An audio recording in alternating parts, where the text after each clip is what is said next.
اما قبل ما قاموا يرمون علينا اكو جماعه قاموا ينتبهوا سبرينا الذمه وهاي راح نتكتل وهاي بعض جماعه تبوست وياهم وهاي طلعت الصوره مال بنتي اما بوستها وقمت ادعي رب العالمين لا تحرم من معدها وهاي وانا ما عندي احد برا. بعدين قال له خلي السلاح عصلي رشاشات والبكيسيات قال يلا نفذ العمليه نبدا العمليه بينا قتلونا كنا. انا ويا ما الشمارة جت هنا انا طلقه براسي وبعدين ويا ما نمت جت طلقه بدي ان انا حسيت انا روحي فقدتها بين بالخمس دقائق وفقدت.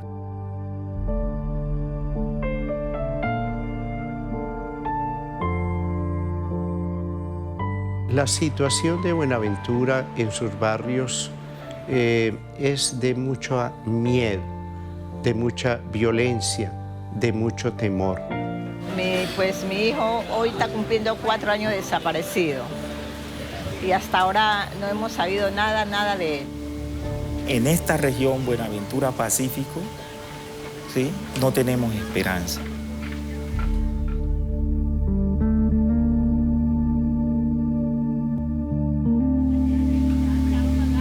Hana ya wanawake ya huku kwetu Kongo, sio huku tunateseka sana. Wanaume wamekufa kwa wingi, wengine wanamke tumebakwa sana huku kwetu. Maisha imekuwa nguvu sana, tumelemelewa.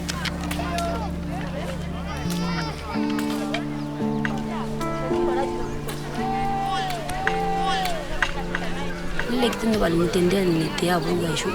Wale wanaume wote wakisha kufika huko, orike ulikuwa bizowei ni maumivu ya sana. Ndio leo wanitendele kitendo. Tena haiko manga taukamata na kuna ukatana takatalia si wapi na sasa kushinda. Kama kuna makisu pale wengine masira. Hakuna tabia kukatala takatala. Na yuko hata mwanaume mmoja.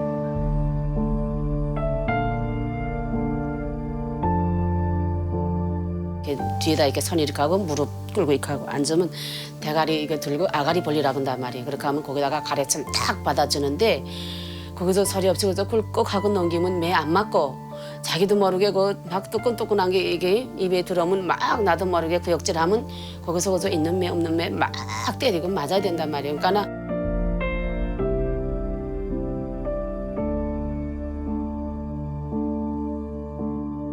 Pendant 2 ans et demi en prison, j'ai vu mes camarades, les co-détenus, mourir de faim, mourir de soucis, mourir de torture et mourir de maladie.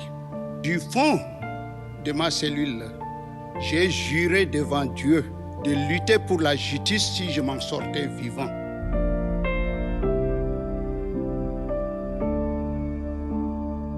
I have witnessed the worst horror in the world. I lived in Block 15, and the crematoriums were right beside me. The bodies used to be stacked up. Some of them were alive. I used to hear guys laying in the ground. They'd be screaming because they couldn't get up.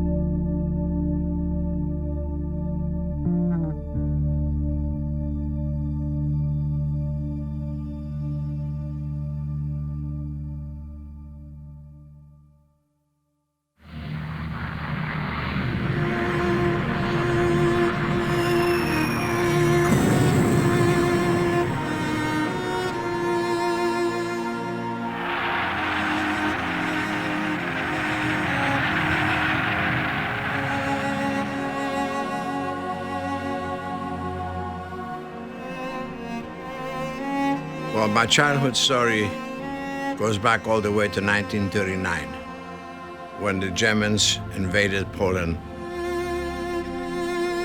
They separated the young, the old, the crippled ones, the children, and mostly the ones that could work. One of the Germans says to me, "Wie alt bist du?" Wie alt bist du means how old you are. So I told him, "Ich bin 15." That means 15 years old. I was only 9 and a half. I was quite a big boy when I was 9.5 years old. Otherwise, I would be pushing up the daisies with my other brothers and sisters and my mother. My mother and 3 siblings went to Auschwitz. The horror that I went through when I saw my mother going on the truck with 3 other children, the horror I cannot describe to you. Aiming to annihilate the Jewish people, Hitler's army wiped out nearly 2/3 of the total European Jewish community during World War II, including German nationals. One of the difficulties with the laws of war is they would protect civilians living in countries attacked by the Nazi regime, but they provided no protection whatsoever to the civilians actually living in Germany. And so we had no name for this crime. We didn't know what to call it when a state attacks its own citizens.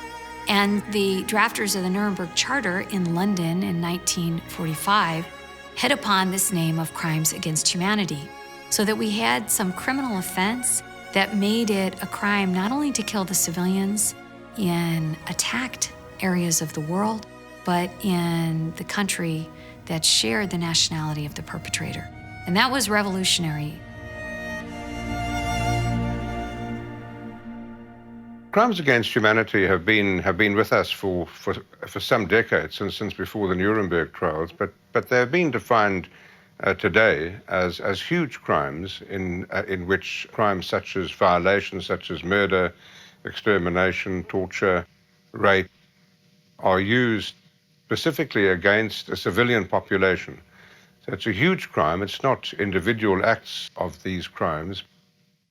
During the trial of the major war criminals at Nuremberg, a team of special prosecutors, including US Supreme Court Justice Robert Jackson, tried 22 Germans accused of crimes against peace, war crimes, and crimes against humanity. The wrongs which we seek to condemn and punish have been so calculated, so malignant and so devastating that civilization cannot tolerate their being ignored, because it cannot survive their being repeated. This was the first time that the term crimes against humanity was used in a strictly legal sense. The Nuremberg trial represented the idea that no one is above the law, and those who commit, order, or participate in attacks on civilians will be punished. Lieutenant Commander Whitney Harris was on Justice Jackson's team of special prosecutors at Nuremberg and led the case against Ernst Kaltenbrunner. Kaltenbrunner oversaw the Gestapo. He oversaw the concentration camp system. Whitney was asked to go interview Rudolf Hess as part of the Kaltenbrunner case. And Whitney conducted an interview with Hess that made an extraordinary impression on him. Hess had been the commandant of Auschwitz, and he personally admitted that he had received orders and had carried out orders to kill millions of women, men, and children. Whitney couldn't forget that, and his interview of Hess was instrumental in the case against Kaltenbrunner, which the Allies won. When you're a lawyer, you have to set aside your emotions at that point, don't you? When you interrogate a witness, no matter what he says, you're trying to get the truth. And this is very important. To get this figure out of Rudolf Hess was perhaps the most significant thing of the whole trial with respect to the Holocaust. So, you just have to put that out. Now I'm emotional about it. At that time, I wasn't. I was trying to get the facts. I was happy that he told me $2.5 million, because I could put that down in the affidavit and have him sign his name to it. Throughout history, the status quo has been the commission of terrible crimes. The Nuremberg trial tried to change that. After their conclusion, many of the prosecutors continued to dedicate their lives to making the Nuremberg dream a reality. These included Whitney Harris and Ben Ferencz, who was the chief prosecutor for one of the subsequent US military trials held in Nuremberg. Ben Ferencz tried the Einsatzgruppen case, called by some the biggest murder trial in history, It was his first case as a young lawyer. He succeeded in convicting 22 members of the Einsatzgruppen, or Nazi death squads, of murdering 1 million people between May 1941 and July 1943. We've got to give them an alternative by building on Nuremberg, and you do that by changing the way people think. It will soon happen that everybody in the world will be literate, and they will not be blinded by some of the propaganda or the powers that exist today. Atrocities committed during the Holocaust were prosecuted as crimes against humanity at Nuremberg, and only later came to be known as the crime of genocide. In 1948, genocide was made the subject of an international treaty known as the Genocide Convention, which criminalizes the intentional destruction of national, ethnic, racial, or religious groups. However, it was too narrow to cover other forms of crimes against humanity, such as atrocities committed by the Khmer Rouge regime in Cambodia, which largely targeted members of political groups. Genocide and crimes against humanity are two distinct crimes. They both evolved into law from the horrors witnessed during World War II and the progress made in the field of international criminal justice from the Nuremberg and Tokyo trials onwards. Crimes against humanity, as the term suggests, are some of the worst international crimes. They are widespread and systematic attacks perpetrated against the civilian population. They include murder, enforced disappearances, enslavement, torture, rape, amongst other heinous crimes. And they occur far too often, in particular, in the context of domestic political turmoil and conflict. The prosecution of war crimes, crimes against humanity, and genocide remains the exception rather than the rule. Since 1945, more than 300 armed conflicts have resulted in the deaths of more than 90 million people, mainly civilians. These numbers do not include victims of other atrocity crimes, such as extermination, enslavement, imprisonment, torture, sexual violence, persecution, enforced disappearance, apartheid, deportation, and forcible transfer. In fact, the UN High Commissioner for Refugees reports that by the end of 2016, nearly 66 million individuals were forcibly displaced worldwide as a result of persecution, conflict, generalized violence, or human rights violations. Yet, of an estimated 1 million perpetrators of atrocity crimes, only 1% has ever been brought to justice. If we look at the world today, we see an unprecedented number of conflicts ongoing simultaneously. We see that there have never been, since World War II, so many internally displaced persons. So it is obvious that with those conflicts ongoing, there is a lot of accountability needed, and today the majority of those victims are not seeing any justice being done. So accountability is extremely important if we want to see societies moving forward. Even today, 70 years following the Nuremberg trial, some governments have been accused of committing crimes against humanity. For example, by the end of the Korean War in 1953, North Korea had created its first political prison camps. Although the government denies holding political prisoners today, it is believed that there are more than 100,000 North Koreans interned in inhumane conditions in these undisclosed camps. A UN Commission of Inquiry concluded these acts constitute crimes against humanity, which, unlike war crimes, can be committed during periods of relative peace. 이성을 잃고 정신 나가는 분들도 많고 거의 이렇게 죽기 직전까지 몸이 다 이렇게 쇠약해져가지고 그런 이제 살아있는 송장 같은 사람들. 많이 봤습니다. 많이 봤고 그 북한 사람 치고 공개청 안 본 사람이 없어요. 공개청 하는 장소에서 만약에 가족이라든지 그 친구가 울거나 이랬다면 그 자리에서 바로 체포돼서 부리장으로 들어가서 바로 또 총살시켜요. 왜냐면은 제가 봤을 때도 우는 사람이 없었어요. 그런 거는 안 되죠요. 어떻게 우리가 그 관리소에 들어가도 첫째 그 10가지 저항이 있는데 첫째가 그예요. 자기 죄를 묻지 말라. 이거를 알려주니까 우리가 거기 그 들어간 사람들이 다 같이 자기 죄를 모르고 거기서 사는 거예요. 재판도 없이 그런 거 없지 그죠. The ongoing commission of atrocities in the world is why we need a new global treaty that requires states to prevent and punish crimes against humanity. Because unlike genocide and war crimes, crimes against humanity were never made the subject of their own global convention.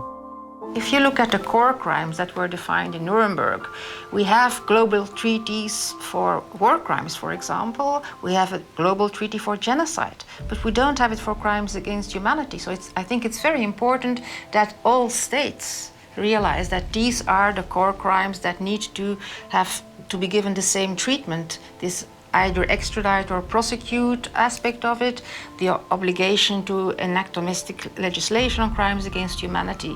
Without a treaty, it's much more difficult to do.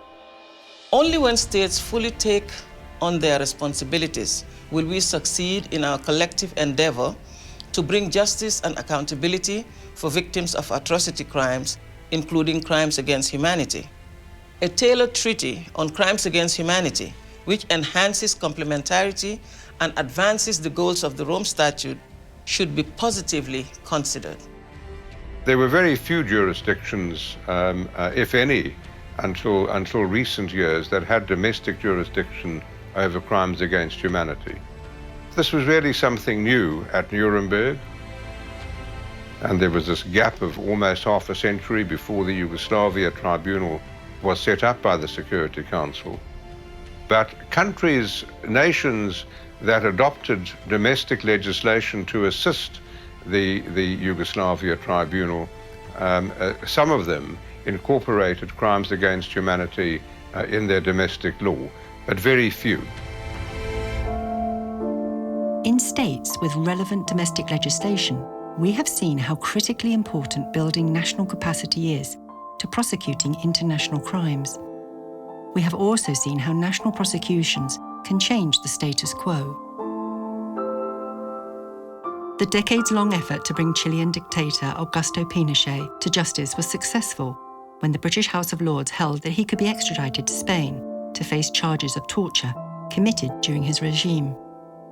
Pinochet was ultimately sent to Chile, where he was tried by Chilean courts. We've had some very important French cases which underscore how prosecutions can ultimately lay the groundwork for the healing of a society going forward. In the 1980s, Klaus Barbie was tried by the French for his role in torturing and murdering members of the resistance in Lyon. Barbie was a German, so it was easy for the French to try him in a sense. What was much harder is subsequently the French prosecutors took on the case of Paul Touvier, who was a Frenchman who had been accused of committing crimes against humanity against other Frenchmen during World War II. He was accused of the massacre of Villers, where 7 Jews were gunned down by French forces.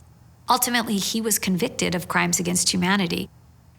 The national prosecutions are so critical because, frankly, they are the most pragmatic way to bring perpetrators to justice. If you can seek out a perpetrator in his or her own national jurisdiction, usually where they live, you immediately achieve custody, personal jurisdiction over that individual.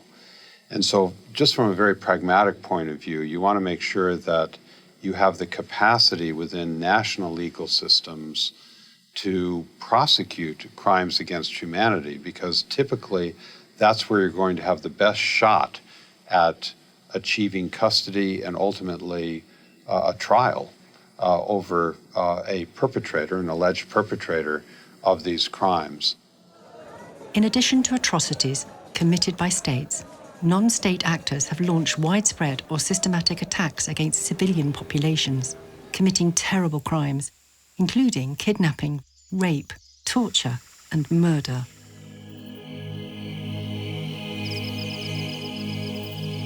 In the Democratic Republic of the Congo, UN officials have reported that rape and sexual assault are part of an ethnic cleansing campaign carried out by rebel groups. Ukiona kama si wa mama, Mungu alitupatia kitu kimoja kinyi tunaona kinatafutiwa na kila mtu. Sasa tafika Mkongo, anaacha ya vita, anakuwa mbia kupie. Na kwenye watenda pie, watatoka kule kama hawakubaka. Njumi nasema kasi wanamke. Tumekuwa maarme de guerre Mkongo. Kaka hapa ndio ni kweli. Tukafika hapa. Tukakutana wanamuke. Juu mwanamke ajue kimbii. Kumukuta unambana, mnaingia na quelque part. Mnafaa utafanya na sama moto muo. Ukisha manza mbaka unamuua mtoto, hakuna tena kuhesabia miaka. Nikamata tukatoto atakapata hivi. Tunakabaka kisha tunajende. Most modern conflicts are occurring in a scenario where one armed group is waging war against a state. You only have to think about ISIL and how much it is present in the news today. Several years ago, you'll hear about the Revolutionary United Front in Sierra Leone or the National Patriotic Front in Liberia. This is the group that waged a war in Liberia as of 1989. Before then, you hear about Renamo in Mozambique. Before then, you hear about UNITA in Angola. You'll think about the Americas and FARC in Colombia. I mean, a list is endless of non-state actors that are involved in committing atrocity crimes.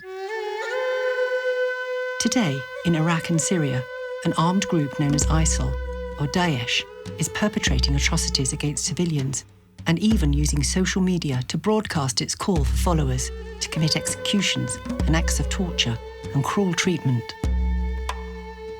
من وقفونا صاروا ورانا تقريبا مترتين عنا مترتين 3 مترات صاروا ورانا نفذ قال له تنفذ بالقتل قال له تنفذ بيهم اني ورا كان ماكو واحد بس منا ومن مكاي ماكو بس رمى طلقات انا سويت دعبلت مكان جوا وادي دعبلت صرت بالاخير كلش اخير الوادي فنمت على ظهري على وجهي نمت ضليت نايم على وجهي قام يرمون انا سويت روح ميت نايم ما اتحرك. The importance of bringing non-state actors into the realm of investigation and prosecution of crimes against humanity, whether it be at the international level or at the national level, is that these are some of the major perpetrators of these crimes in contemporary society. It would be farcical to proceed down this path and somehow hold state actors accountable, but not hold a major perpetrator of these crimes accountable. That would demonstrate a huge gap in the legal system and frankly open the doors wide for non-state actors to proceed without accountability. So you have to fill that gap. Beginning in the 1990s, international criminal tribunals were established to try perpetrators of war crimes, genocide, and crimes against humanity in a limited number of situations. The International Criminal Tribunal for the former Yugoslavia, the International Criminal Tribunal for Rwanda, the Special Court for Sierra Leone, the Special Panels for the Prosecution of Serious Crimes in East Timor, and the Extraordinary Chambers in the Courts of Cambodia. The work of these tribunals led to a new expectation that the perpetrators of crimes against humanity will be punished. However, their limited mandates are insufficient to prosecute or deter most offenders.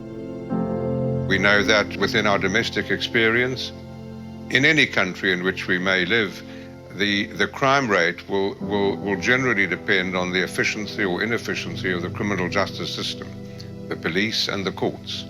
In countries where there's an efficient, effective criminal justice system, the crime rates will be lower than those in countries where there's an inefficient criminal justice system. And I believe it's no different in the international community.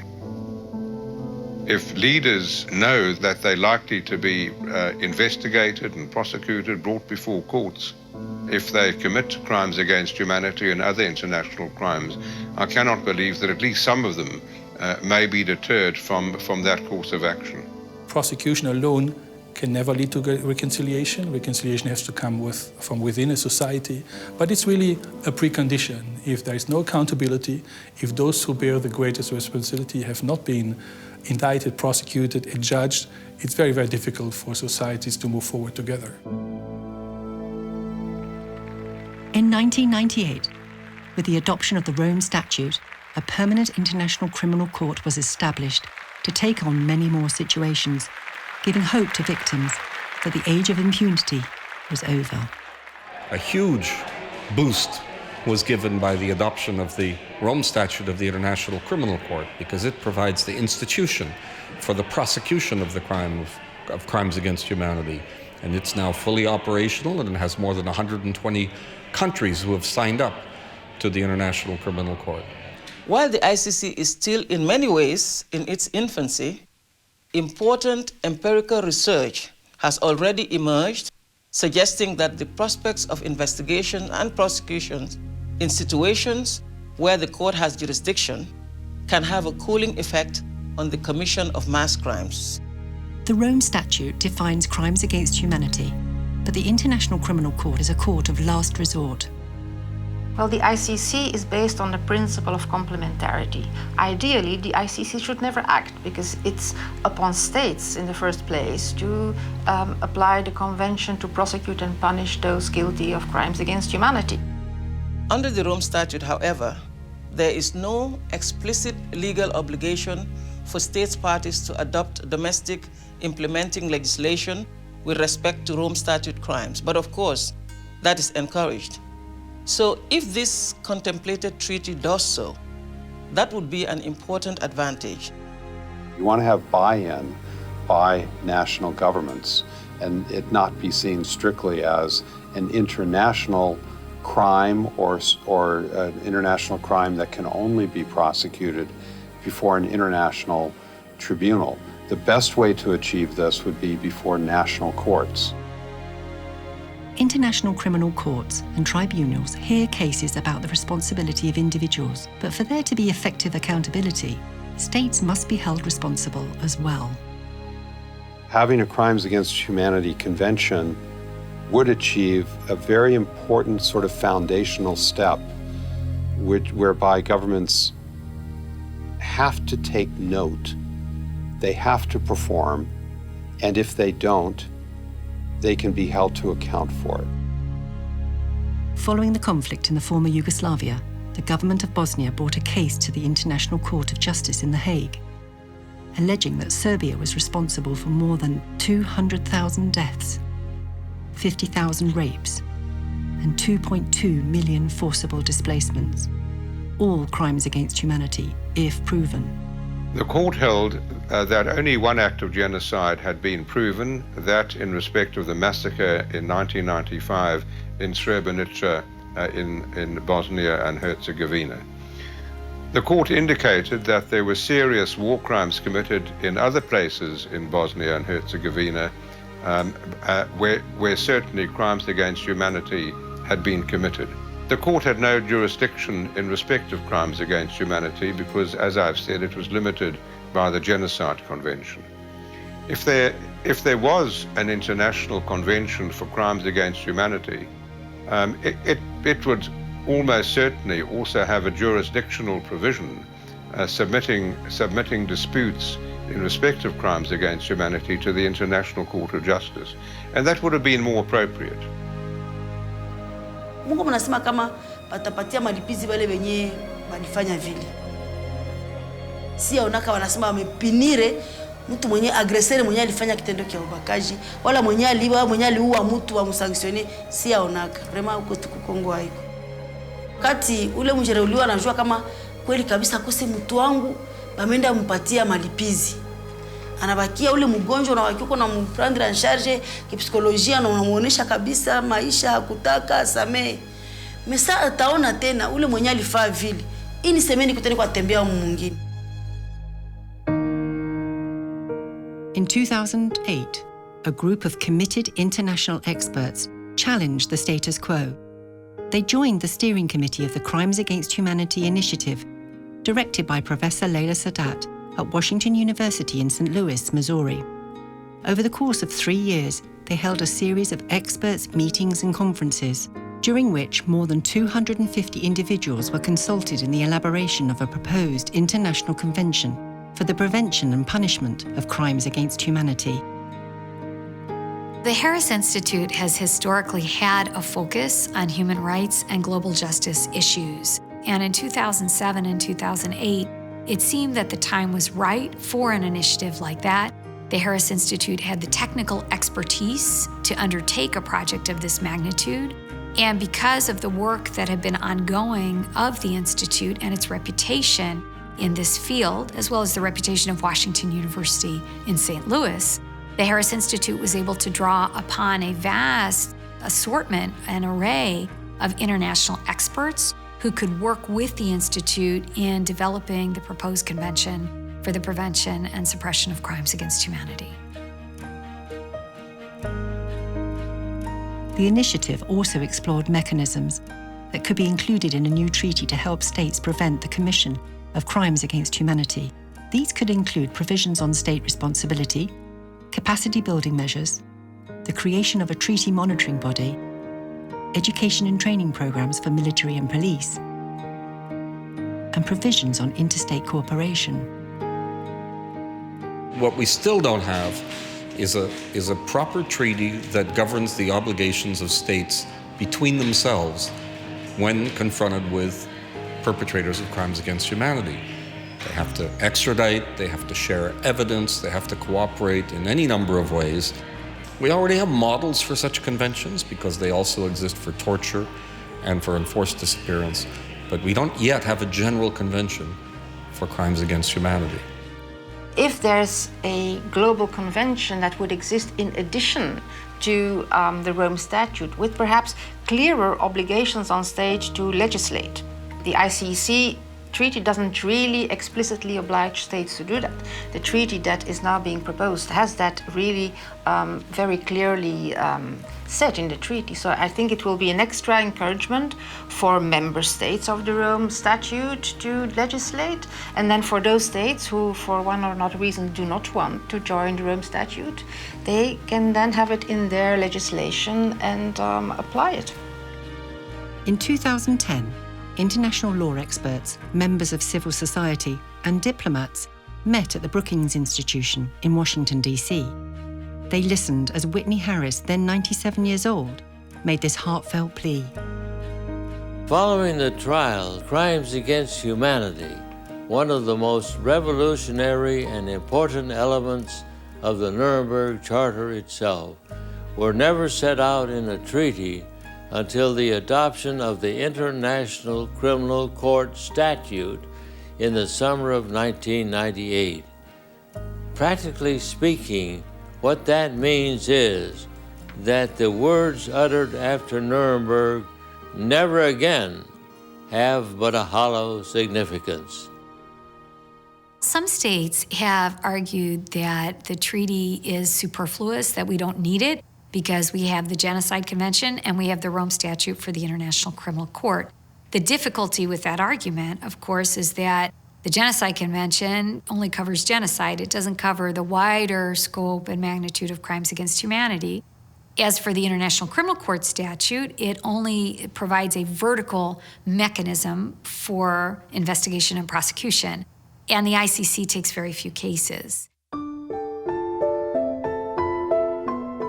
Je disais toujours aux gens que nous, en tant que survivants de torture, il nous manque quelque chose. De tout ce qu'on a vécu, vraiment, il n'y a que cette justice qui devait nous donner la vraie guérison psychologique. Hein? Parce que pour quelqu'un qui n'a pas vécu cette prison, qui n'a pas vécu cette torture, ne peut pas les comprendre. Professor M. Sharif Bassouni, who chaired the drafting committee at the Rome Conference establishing the International Criminal Court, undertook the drafting of the proposed convention. The wording for the new convention was agreed upon by the steering committee in 2010 and published shortly thereafter. It is now available in several languages. The convention will establish a horizontal relationship between all of the states. As it now stands, crimes against humanity means that if the ICC prosecutes and asks a state to cooperate, that state must cooperate. Now, that state is not obligated at this point to criminalize and prosecute. It has the option to do so. But with a new convention, it would have the obligation to prosecute or to extradite. So it becomes a horizontal relationship that complements the vertical relationship that exists with the ICC. Initiatives of this character, the Crimes Against Humanity Convention, do not occur out of thin air. They occur because someone and some group of people have taken a leadership role in conceiving of them, of drafting them, negotiating these principles, and coming up with texts that survive scrutiny and ultimately achieve governmental consensus. This all means that individuals do this. People are at the core of making this happen. I think we need to recognize that at the end of the day, it's the human spirit that is reflected in these documents. In 2013, the United Nations International Law Commission began the process of moving the idea of a new treaty on crimes against humanity from academic drawing board to political reality. So there's a very important stage here, a very important step. The process that has been really, to date, up so far, conducted by university people, by academics, by activists and specialists, but in an unofficial setting. And now we're moving it into the official realm, the International Law Commission of the United Nations, which is a body subordinate to the United Nations General Assembly. It prepares a report, it submits it to the General Assembly, and then the General Assembly can adopt the treaty. A treaty that promotes awareness and accountability for crimes against humanity at the national level and encourages interstate cooperation on addressing these crimes. That is a positive development in my view. Ending impunity, for me, is not the preserve of any one institution. In 2014, the International Law Commission officially added the drafting of a new treaty on crimes against humanity to its programme of work and appointed Professor Sean Murphy as special rapporteur to spearhead the effort. The project will result in various draft articles that call upon governments to adopt national laws, to exercise jurisdiction over persons who commit crimes against humanity, and to engage in interstate cooperation on issues such as extradition and mutual legal assistance.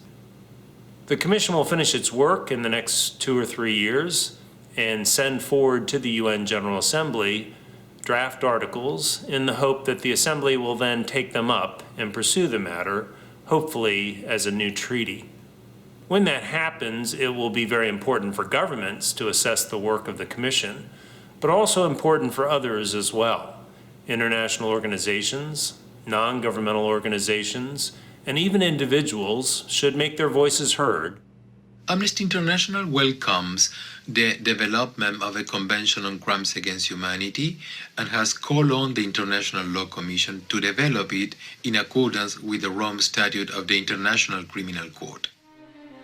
We're very hopeful that its time will soon come and that maybe before the year 2020, that's in about 4 years, which is pretty good for the international legal process, to have for the first time in history a convention on crimes against humanity, even though the first time that term appeared in a statute was in the International Military Tribunal, the Nuremberg Statute, in Article 6. What has happened to me, I hope to God that you never see it. I've seen the worst horror in the world. People being knifed, people being shot, people being, when they drop on the ground, eaten by animals, people starving. All I know is one thing: the world should be a lot better with people than the way it is. Monsieur le Président, Messieurs les juges, derrière tout cela, derrière toutes les atrocités, les séances de torture, les formes de torture subies par des personnes, la disparition des gens, derrière tout cela, il y a un responsable. Ce responsable est bel et bien Monsieur Hissène Habré. Hissène Habré mérite une condamnation à la hauteur des crimes dont il est déclaré coupable. C'est la raison pour laquelle, Monsieur le Président, je requiers qu'il vous plaise prononcer la condamnation de Hissène Habré à l'emprisonnement à perpétuité. C'est ce mot de perpétuité qui résonne bien dans mon oreille. Habré, tout ce qu'il a fait, sa vie doit finir en prison. C'est ça vraiment mon souhait. Et je crois que ça doit se confirmer. I believe that justice is the ultimate way to correct the imbalance between those who misuse power and influence to commit such crimes to advance their interests and those they perceive as powerless who suffer at their hands. No one is above the law. The protective embrace of the law is inviolable and must not be sacrificed at the altar of political expediency. We cannot be satisfied with the situation today where international justice is not universal, where it's not global, where you have a kind of selective international justice, a number of countries for which it is applicable, for others it is not. I'm sure you'll find a better world built on the foundation of Nuremberg, which was an important stepping stone and should be carried forward and not neglected as it is being neglected today.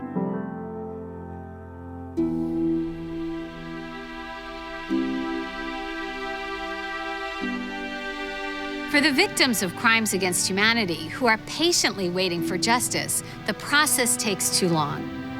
But there are many constituencies that will need to be satisfied before a new treaty like this can be adopted. Civil society needs to be on board, and a significant number of the 193 members of the United Nations will have to support the treaty. So achieving consensus is going to take time. But the fact that it takes time is not an excuse for failure to take action today. For the first time in history, states and the international community are seriously considering the adoption of a new global convention on crimes against humanity, a convention that could bring the world one step closer to making the dream of never again a reality.